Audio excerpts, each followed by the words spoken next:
Hello students, today we are going to start chapter number 3 of computers. The name of the chapter is Know More About Internet. In this video class, we'll learn some portion of this chapter and the rest of the part we'll be doing it another video class. So let's start with our today's portion. Introduction. Let me give you an introduction or an overview of the topic. The Internet is the global system of interconnected computer networks through telephone lines, broadband, satellites, or other means. It has brought about a radical change in life of human being. Multiple activities can be performed through it via access information, online shopping, sending and receiving messages, songs, videos, sending e-greeting cards to our family and friends, and chatting with different people all across the world. So, coming back to the first line of the introduction, Internet is basically the global system. Global system means all over the world. Internet, it is a system of interconnected computer networks. Interconnected means the computer networks or the computers which are connected to each other, that network is known as interconnected computer networks, and they are connected through telephone lines, broadbands, satellites, and other means. Then multiple activities can also be performed. As you all know, Internet helps us in accessing different types of information which we are not aware. Even we can send and receive messages within no seconds, and we can chat through our social media apps with different people across the world. The first topic is email. The full form of email is electronic mail. Electronic mail is a method of exchanging messages between people using electronic devices like computers. Basically, it is a process in which we can send and receive messages between people. Either two people or three or many people, we can send and receive messages through an electronic device which is named as computers. Nowadays we can even send email through our mobile phones also.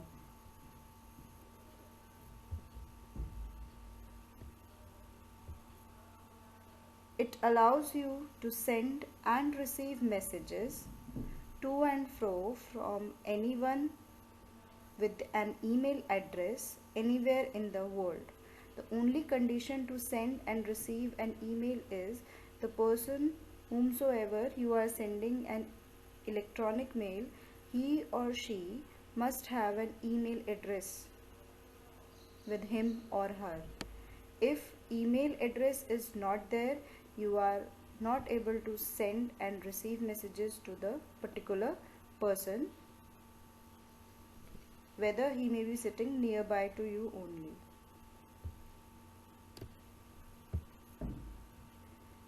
It is one of the fastest means of communication. Moving on ahead.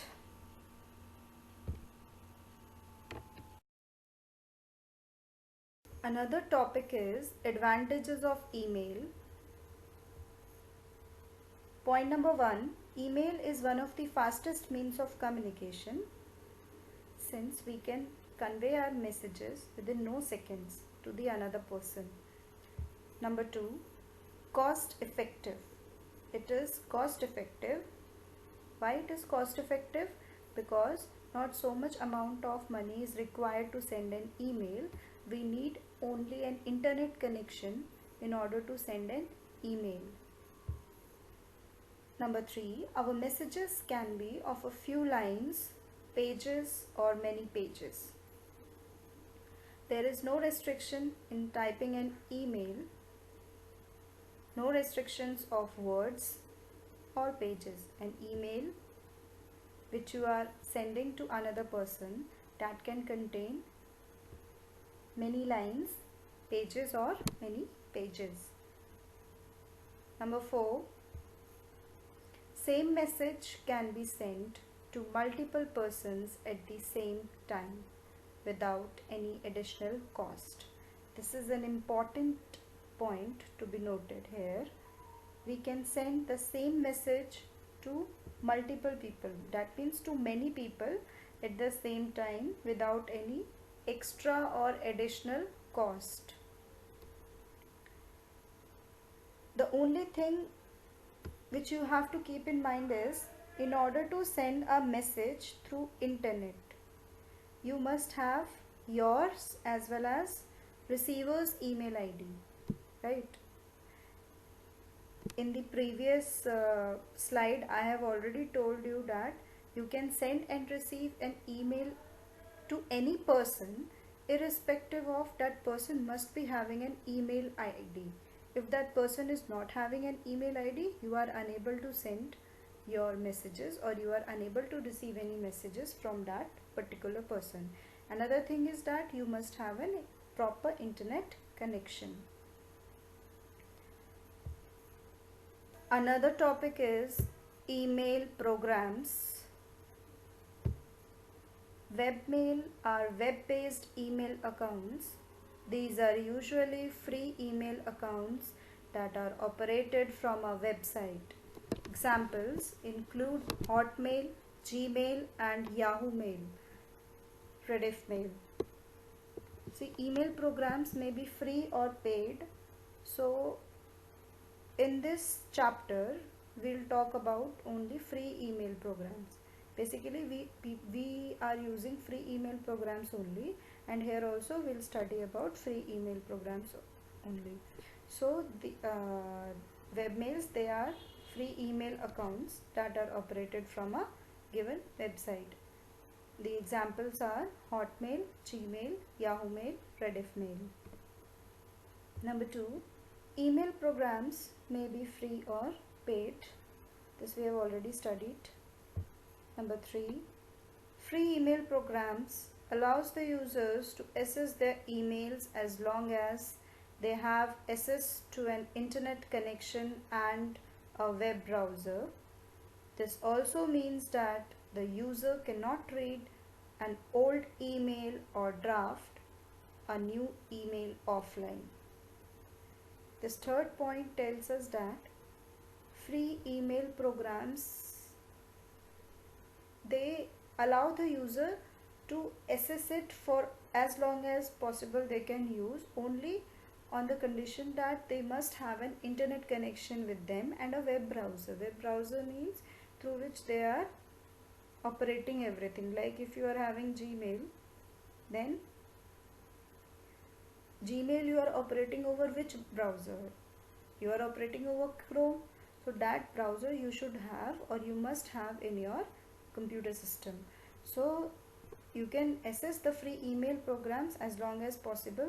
Only the condition is that you must have internet connection and a web browser. Another point is, if you are not having an email, if you are not having an internet connection, then you cannot read your old mails or the mails which you have saved as a draft and you wanted to forward it. You cannot mail a new mail offline. Hope you must have understood. Next point is facilities of email programs. The first facility is inbox. Inbox, what is the meaning of inbox? This is a folder in which all our received emails exist. all the messages or all the emails which we are receiving, they all exist in this folder. Number 2, compose. Here we can write a new message. If you want to write any message or any new mail to any other person, so we'll click over this option and then we can move ahead. Number 3, send. This is an option which is used to send the composed messages. Composed means the messages which we are writing. So whatever messages we are writing, that how we can send, by clicking on the send option. Number 4, reply. This option is used for replying to the received messages. Number 5, forward. This option is applied to forward the received messages to the another person.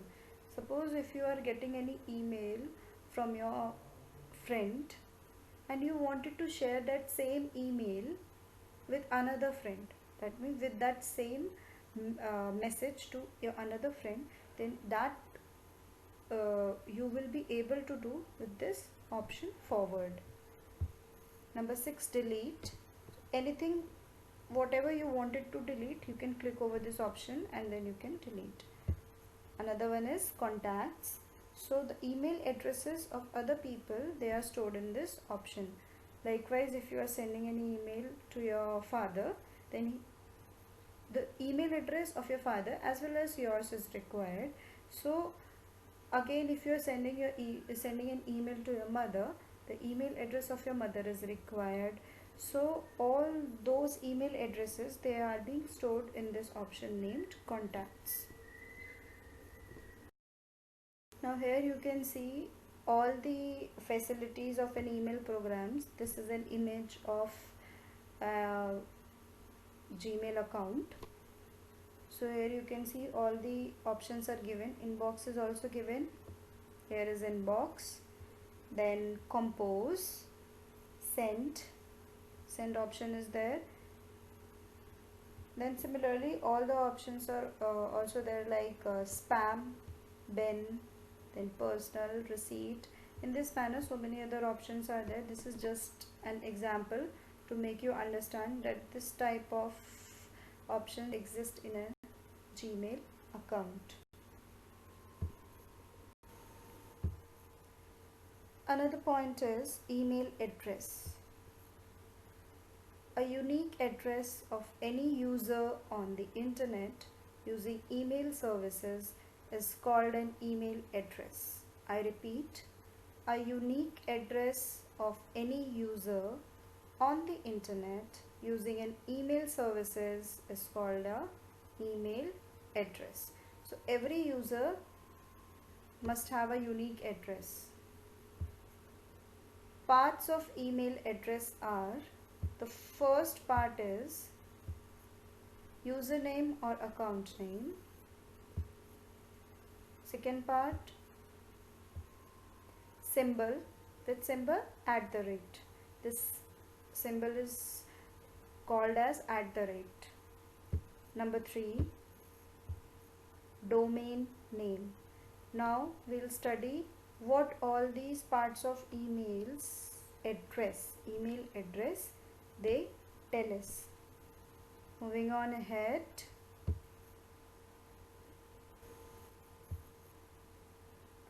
Username helps in identifying the user. What is the purpose of username? Likewise, if I am sending an email to another person, then how he will or she will identify that who has sent this message to me. So that username, it helps in identifying the user. Domain name, it is a unique address for every computer on the internet. So every computer is having a unique address on the internet, that is named as domain name. @ pronounced as @ separates the username and the domain name. So this symbol separates the username and the domain name. Suppose your name is Shubham Tyagi and your domain name is gmail.com, right? So how This at the rate symbol will separate the domain and the username. Likewise, shubhamtyagi@gmail.com. So this is the basic difference between these three parts of an email address. Hope you must have understood. Now, very important point is how to create an email account. Till now we have studied so many things, no? Email address, domain name, then what is email, what are the advantages of email. Now we will study how we will create this email account. So it is very important topic. This you will be using in your future also. So just open up your mind and then listen. Step number 1 is open any web browser, type the web address and press enter key. So you are supposed to open any web browser like Chrome or Mozilla Firefox, and then you will type the web address. For example, if you are typing gmail.com, then you will type that web address and then you will press the enter key. Step 2, click create account button. Then after opening gmail.com, you will see an option will come, click create account button. That option you will click over there. Step number 3, fill the registration form on screen. So one registration form will appear on your screen. That form you have to fill. You will have certain fields like your username, password, and so many other things you will require in order to open your email account. Step number 4, to submit your form, just click on next step button. So in order to submit your registration form, you are supposed to click over next step button, which is present on your screen only. So these are the 4 steps which you are supposed to perform while creating an email account. In this manner, you will be able to open an email account of yours also. So this is your home assignment also. So just try to create an email account of yours. This is a picture of creating an email account. So you can see here, you are supposed to write down your first name, then your last name, and then username. So username will be yours only, and what symbol is there, @ and then gmail.com is the domain name, right? So what is the domain name here? gmail.com. And username you will write, and @ is the symbol which separates the username and the domain name. Similarly, so many other steps are there. This is a sort of registration form only, so you will have to fill and move ahead.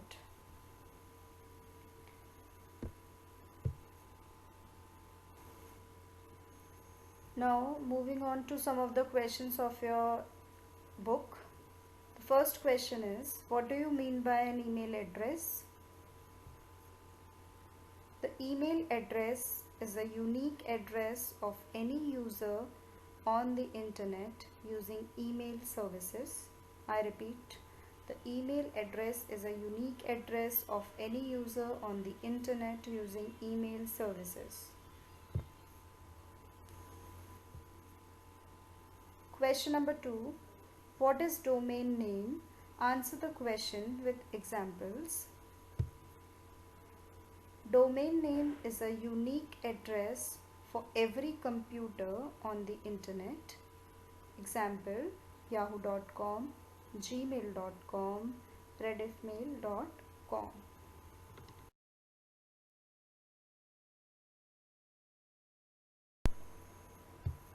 Some home assignment is there for you all. The first question is, what are the advantages of email? Explain. Second question, what are emoticons? Question number 3, what is the full form of email? Question number 4, what is the full form of @? You are supposed to do all these questions in your classwork copy. Now one activity is also there for you which you are supposed to perform at your home. So the activity is, try to create an email account of yours. I told you how to create an email account. Now you will try out at your home that how you are supposed to create an email account. Thank you for watching this video. Hope you must have understood each and every concept of this chapter.